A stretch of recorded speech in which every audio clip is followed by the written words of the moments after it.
Meus irmãos, essa semana, Deus me deu uma palavra que me acompanhou a semana inteira. Eu fiquei a semana inteira relendo e lendo e pensando no texto de 2 Coríntios 12, em especial do verso 7 ao verso 10. E eu queria convidar você então a ler esse texto comigo e a pensar sobre 3 expressões que estão nesse texto, que são muito profundas. Eu não sei se eu vou conseguir falar das 3 expressões hoje, mas se eu não conseguir, eu continuo mais adiante. Mas eu fui muito impactado, e eu quero dividir com você tudo aquilo que o Espírito ministrou na minha vida, me ensinou, aquilo que o Espírito foi me revelando ali pelo texto, nas pesquisas, né? E eu fui muito abençoado, e eu quero dividir isso com você, e eu creio que isso pode abençoar também a tua vida. Então, abre a sua Bíblia aí, em 2 Coríntios, capítulo 12, a partir do verso 7 ao verso 10. O texto fala o seguinte: para impedir que eu me exaltasse por causa da grandeza dessas revelações, foi-me dado um espinho na carne, um mensageiro de Satanás, para me atormentar. 3 vezes orei ao Senhor que o tirasse de mim, mas ele me disse: a minha graça é suficiente para você, pois o meu poder se aperfeiçoa na fraqueza. Portanto, eu me gloriarei ainda mais alegremente em minhas fraquezas, para que o poder de Cristo repouse sobre mim. Por isso, por amor de Cristo, regozijo-me nas fraquezas, nos insultos, nas necessidades, nas perseguições, nas angústias, pois quando sou fraco é que sou forte. Meus irmãos, esse texto foi escrito pelo apóstolo Paulo, e é um texto em especial, onde ele fala das suas dificuldades. Ele aqui não está falando dos seus êxitos, das suas realizações, das coisas boas que ele fez. Pelo contrário, ele fala de um espinho na carne, que diz que é algo que o atormenta. Ele fala de orações não atendidas, porque diz o texto que ele orou por 3 vezes, e o Senhor deu a mesma resposta: Paulo, eu não vou te livrar desse espinho. Esse espinho vai te acompanhar por toda a tua vida. Então, a minha resposta é: a minha graça é suficiente. A minha graça te basta, Paulo. E aprenda a viver com esse espinho na carne.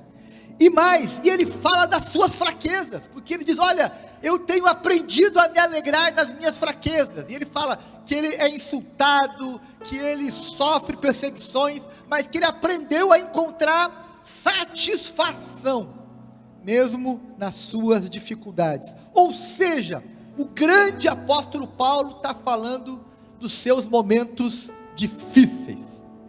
Meus irmãos, nós também passamos muitos momentos difíceis.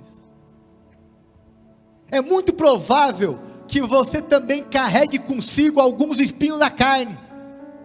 É muito provável que você tenha tido orações que não foram atendidas também. E é muito provável que o Senhor queira te ensinar a ser forte nos momentos de fraqueza.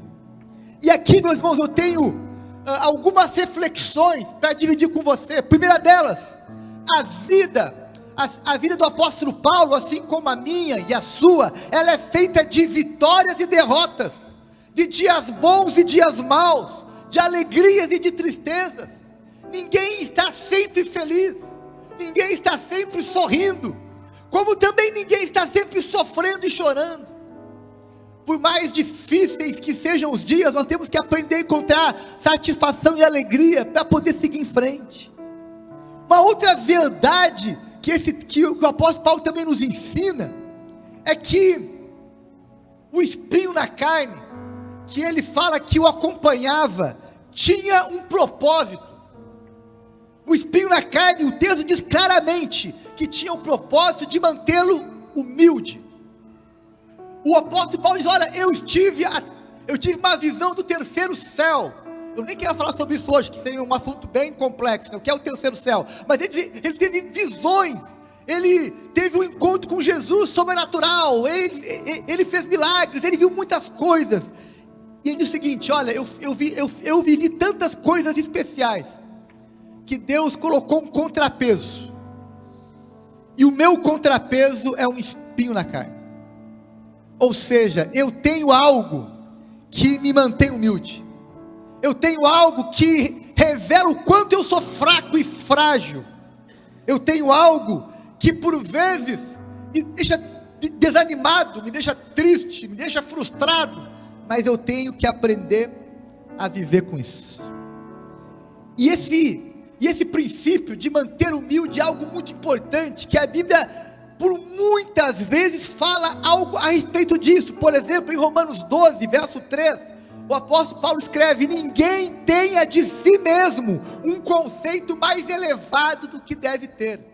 Ou seja, ninguém deve se achar o melhor, ninguém deve se achar bom o suficiente, ninguém deve se achar a resposta às necessidades do mundo, ninguém deve se achar melhor que o outro, superior a alguém.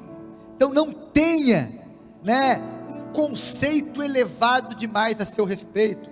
Tiago vai dizer o seguinte: Deus se opõe aos orgulhosos, mas concede graça aos humildes. Tiago capítulo 4, verso 6, ou seja, Deus prefere, olha o que eu vou te falar agora, guarda isso que eu vou te falar. Deus pode usar uma pessoa sofrida, uma pessoa fraca, mas Deus não pode usar uma pessoa saudável que seja da dor e do sofrimento, ou ver você alegre e feliz, porém orgulhoso. Ele também irá escolher a primeira opção. Sabe por que Deus faz isso? Porque Deus está mais interessado no seu caráter, na sua devoção, do que no seu bem-estar. Forte isso, né, irmão? Mas é verdade. Deus está mais interessado na obra interior que Ele vai fazer em você, de mantê-lo humilde, de mantê-lo quebrantado, de mantê-lo dependente de Deus, do que em manter você no teu bem-estar, social, econômico, mundano, enfim. Ele está mais interessado com o nosso coração, com o nosso caráter, do que com a nossa performance, o nosso bem-estar. Por isso, meus irmãos, Deus não usa pessoas arrogantes, por mais saudáveis que elas sejam, mais ricas, prósperas, inteligentes, capazes, mas Ele vai usar pessoas humildes, um coração ensinável, para que a glória seja sempre de Jesus. Agora, pastor Fabrício, o que seria o espinho na carne? Muito se debate sobre isso. A primeira pergunta que os eruditos fazem é: de que carne Paulo está falando? Será que é do seu corpo, da sua pele, ou é dos seus instintos carnais? Será que é a carne, é a pele, ou é os instintos que ele tinha? Alguns teólogos, alguns eruditos vão dizer que era uma doença, e aí tem uma lista de doenças possíveis que atribuem ao apóstolo Paulo. Outros vão dizer que era uma imperfeição física, uma deficiência física que ele tinha, e há várias teses sobre qual era essa deficiência. Outros vão dizer que é um sentimento, aquilo que ele deixou, aquilo que ele perdeu, enfim, perdas, dores que ele teve na sua vida. E tem teólogos também que vão dizer que era uma pessoa que era um espinho na carne dele, uma pessoa que o incomodava e que não tinha jeito de parar de fazê-lo sofrer. O certo é que ninguém sabe plenamente o que era esse espinho na carne. Ninguém pode, de forma plena, afirmar o que era o espinho na carne. E eu creio que tem um propósito para que nós não saibamos qual era o espinho na carne do apóstolo Paulo. Tem um propósito, porque tudo na Bíblia tem um propósito. Na Bíblia há muitas coisas expostas e algumas mais escondidas. que nós temos que buscar graça de Deus para encontrar esses tesouros que estão ali mais, né, escondidos, mas que estão ali também. E eu creio que esse espinho na carne, ele não é algo definido claramente, para que todos os leitores bíblicos, para que todos os discípulos de Jesus, possam se enxergarem nesse texto. Se o espinho na carne fosse uma doença, por exemplo, só quem é doente poderia dizer que tem um espinho na carne. Se o espinho na carne fosse uma pessoa, só quem tem um problema com alguém poderia dizer que é o espinho na carne. Mas como nós não sabemos o que é o espinho na carne, todas as dificuldades que nós passamos na vida, nós podemos nos identificar com o apóstolo Paulo, que teve um problema, uma dor, que o acompanhou a vida inteira. Por isso que não foi revelado o que é, para que você possa ler 2 Coríntios 12, do verso 7 em diante, e se enxergar naquele texto, e dizer: eu também tenho um espinho na carne, que pode ser uma doença, pode ser uma deficiência física, mental, pode ser uma pessoa, pode ser um sentimento, pode ser uma sequela da vida, enfim, seja o que for, o fato é que você, assim como o apóstolo Paulo diz: olha, eu também tenho um espinho na carne, que me ajuda a me manter humilde, que me ajuda a depender de Deus, que me lembra das minhas fragilidades, que me lembra das minhas imperfeições, que me lembra das minhas limitações, e que me faz depender ainda mais da graça de Deus, que me faz ainda mais clamar para que Ele me fortaleça e me ajude a seguir em frente. Por isso que nós não sabemos o que é o espinho na carne, para que você e eu possamos nos identificar com essa história que o apóstolo Paulo descreve. Na minha vida, por exemplo, eu percebi que eu tenho alguns espinhos na carne. Um deles, que facilmente você percebe, é que eu tenho uma gagueira que me acompanha desde a minha infância. E eu também, como apóstolo Paulo, já orei para não ser mais gago, para não gaguejar mais. Já orei por isso mais do que 3 vezes. E eu ouvi mais do que 3 vezes Deus dizer: filho, a minha graça é suficiente. A tua gagueira me glorifica. A tua gagueira te mantém no lugar que eu quero que você esteja. A tua gagueira te faz lembrar que você depende de mim toda vez que você vai abrir a boca para pregar ou para ensinar alguém. Então aqui, esse espinho na carne, ele me torna fraco, mas ao mesmo tempo me torna forte. E hoje eu nem oro mais por isso, porque eu aprendi a lidar com isso como uma marca que Deus deixou na minha vida. Eu poderia aqui falar de outros espinhos na carne, que também fazem parte da minha vida. Mas o fato é, que todos nós, em algum momento da vida, vamos perceber, que Deus colocou em nós, algum ou alguns espinhos na carne. Talvez para você, o espinho na carne, seja uma dor crônica, que te acompanha. Talvez para você o espinho na carne seja a solidão. Talvez seja uma deficiência física. Talvez seja uma limitação. Enfim, pode ser até uma pessoa que tornou-se um espinho na carne para você. Nós conhecemos tantas pessoas que têm dificuldades graves no relacionamento familiar ou interpessoal, e tem ali um espinho na carne acompanhando você. Seja o que for, a palavra de hoje é a seguinte: você pode viver com esse espinho na carne.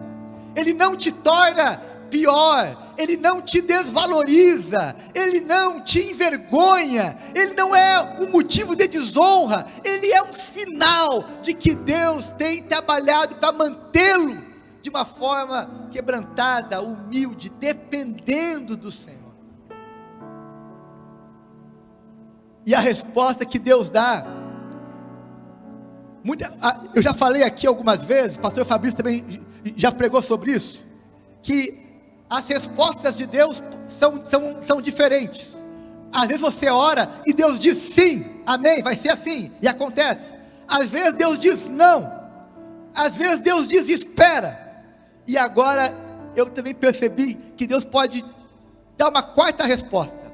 A quarta resposta é a seguinte: filho, a minha graça é suficiente, a minha graça te basta, se alegre com a minha graça, não coloque a tua expectativa demasiada nisso que você está pedindo, mas se contente, se alegre com a minha graça, diz o Pai eterno para nós. E isso me leva, meus irmãos, a me lembrar que o descontentamento é o foco naquilo que nós não temos, e o que muitas vezes nos torna frustrados com Deus, revoltados com Deus, que nos afasta de Deus, ou da igreja, ou de alguém, é colocar o foco naquilo que está faltando aparentemente, naquilo que nós não temos. Mas o grande desafio da vida cristã é encontrar contentamento, satisfação. E para ter contentamento, você precisa colocar o foco naquilo que você já tem. E isso faz uma enorme diferença. Pare de focar o que falta e coloque o foco na abundância que Deus já te deu, na graça, na presença dEle.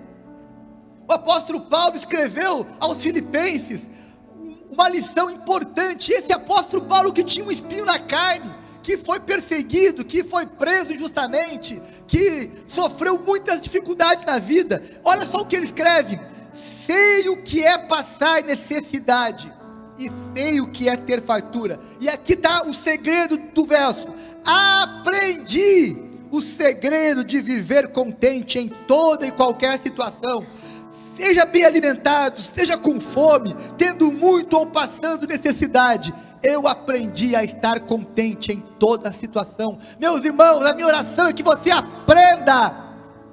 Ei, você que me ouve aí na sua casa, aprenda a encontrar contentamento, satisfação naquilo que você tem, naquilo que você é, naquilo que você faz. E ouça muitas vezes com alegria o Espírito te dizer: filho, a minha graça é suficiente, a minha graça te basta. E sabe, quando eu digo que a minha graça é suficiente, eu estou dizendo o seguinte: Jesus é suficiente, a presença de Jesus, a obra de Jesus, o amor de Jesus, as promessas de Jesus, o perdão que Jesus nos deu, a redenção, os dons, aquilo que Ele nos deu, é suficiente para torná-lo feliz, satisfeito, contente, em nome de Jesus. Quando eu entendo que a graça de Deus é suficiente, eu vou ler 2 Coríntios capítulo 4, com um olhar alegre, com um olhar esperançoso. Diz assim o texto, 2 Coríntios capítulo 4, verso 16 a 18: por isso não desanimamos, embora exteriormente estejamos a desgastar-nos, interiormente estamos sendo renovados dia após dia, pois os nossos sofrimentos leves e momentâneos estão produzindo para nós uma glória eterna, que pesa mais do que todos eles. Assim, fixamos os olhos, focamos, não naquilo que se vê, mas no que não se vê, pois o que se vê é transitório, mas o que não se vê é eterno. Fixe os seus olhos nas promessas de Deus, naquilo que é eterno. E por fim o texto fala, e o apóstolo Paulo aprendeu o seguinte: quando estou fraco, então eu me torno forte. É na fraqueza que eu encontro força. Isso, meus irmãos, parece uma contradição. Como assim? Como alguém é forte no meio da fraqueza? Como alguém consegue se fortalecer no meio da fraqueza? Esses são os mistérios da fé. É isso que Jesus faz com nós. Normalmente o poder de Deus se manifesta em nossa vida nos momentos de maior fraqueza. São nesses momentos que Deus mostra a sua graça na nossa vida. Por vezes nós descobrimos o poder de Deus justamente quando perdemos alguém que amamos, quando adoecemos, quando somos injustiçados, perseguidos, quando temos um adversário maior do que nós. São nesses momentos que, via de regra, o poder de Deus se manifesta. São nos momentos improváveis da vida que Deus mostra que Ele está presente e que Ele nos acompanha. André, coloca para nós a foto do Bartolomeu agora. Eu tive hoje à tarde visitando o Bartolomeu. Olha aí o Bartolomeu. Bartolomeu é um irmão querido aqui da nossa igreja, que ele teve Covid. A sua esposa também teve, e ficou num estado bem mais grave.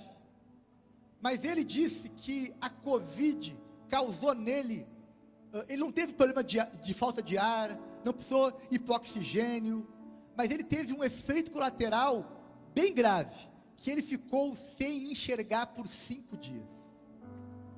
5 dias ele ficou com uma visão turva, totalmente turva, não conseguia discernir nada, as pessoas, as cores, e teve que ser hospitalizado em função disso. Pensa, uma pessoa, ele tinha acabado de fazer um procedimento cardíaco no hospital, e aí pegou, Covid, foi para casa, teve que voltar para o hospital por causa do Covid, por causa, da cirurgia. E aí ele contou para mim o seguinte, que ele estava numa situação de muita vulnerabilidade, fraqueza, fragilidade, e ele foi colocado num quarto de isolamento, sozinho. Ele ficou num quarto pequeno, só, uma maca, e ele ali naquele quarto, e ele disse que no segundo dia que ele estava naquele quarto, ele teve um encontro com Jesus como nunca tinha tido antes. Ele disse que ele sentiu alguém ao seu lado, o pegar pela mão, o levantar e dizer: seja forte, esforça-te, eu estou contigo. E ele disse que ele conseguia caminhar com um apoio invisível, com alguém segurando ele pela mão e sussurrando no coração, dizendo: olha, eu estou contigo, seja forte, esforce-te, eu estou com você. E ele falou algo que eu fiquei quebrantado, que foi o seguinte: pastor, aquela presença foi tão forte, que ela se renovou no próximo dia, e no outro dia, e eu não queria mais sair daquele quarto, eu não queria mais ir para casa, porque eu estava ali tendo um encontro com Jesus, eu estava num lugar onde a presença de Deus foi manifesta, como eu nunca tinha visto antes. Ele disse: na fraqueza, na maior fraqueza da minha vida, que foi perder a visão, o Senhor me tomou pela mão e me ajudou. Que exemplo de encontrar forças na fraqueza. Talvez você também, meus irmãos, nos momentos de maior fraqueza da tua vida, onde você vai dizer: eu não consigo mais, você vai experimentar o socorro, o cuidado e a provisão de Deus. Voltando aqui para a mensagem, eu quero terminar. Quero chamar até a banda para vir para cá, dizendo que houve um homem que andou pelas ruas de Jerusalém, que não teve apenas um espinho na carne. Houve um homem que foi preso, torturado, e levou sobre a sua cabeça uma coroa de espinhos. Uma coroa de espinhos. Foi muito mais do que um espinho na carne, foi uma coroa de espinhos. E esse homem foi chicoteado, torturado, julgado e condenado à morte. Seu nome é Jesus. Ele recebeu uma coroa de espinhos. Aquela coroa o apanhou na crucificação. A dor não se afastou dele. As dores que ele viveu na crucificação, nos açoites, com aquela coroa de espinhos, certamente foram enormes e intensas, mas ele fixou os seus olhos, não naquilo que ele via, mas ele fixou os seus olhos na eternidade do futuro. Ele fixou os olhos daqueles que seriam perdoados, justificados e salvos pelo seu sacrifício. Ele na cruz, mesmo com a coroa de espinhos, foi capaz de olhar para o futuro e enxergar você e eu. Enxergar aqueles que viriam após a sua morte e ressurreição. E ele encontrou forças para enfrentar a coroa dos espinhos. Quando eu me lembro que o meu Jesus, que o Filho de Deus que se fez homem e habitou entre nós, recebeu uma coroa de espinhos e manteve-se fiel ao seu chamado e à sua missão. Eu me lembro que eu também preciso enfrentar os espinhos da minha carne com a mesma fé, com a mesma determinação, com a mesma confiança que Jesus me ensinou a ter. Se o meu Senhor e o meu Mestre teve uma coroa de espinhos, você e eu podemos viver com alguns espinhos na carne. Eu termino convidando você a fechar os seus olhos nessa noite, aí na sua casa, onde você está, e ouvir o Espírito Santo de Deus sussurrar o seu coração uma frase muito comum, que é a seguinte: filho, a minha graça é suficiente. Filho, a minha graça te basta.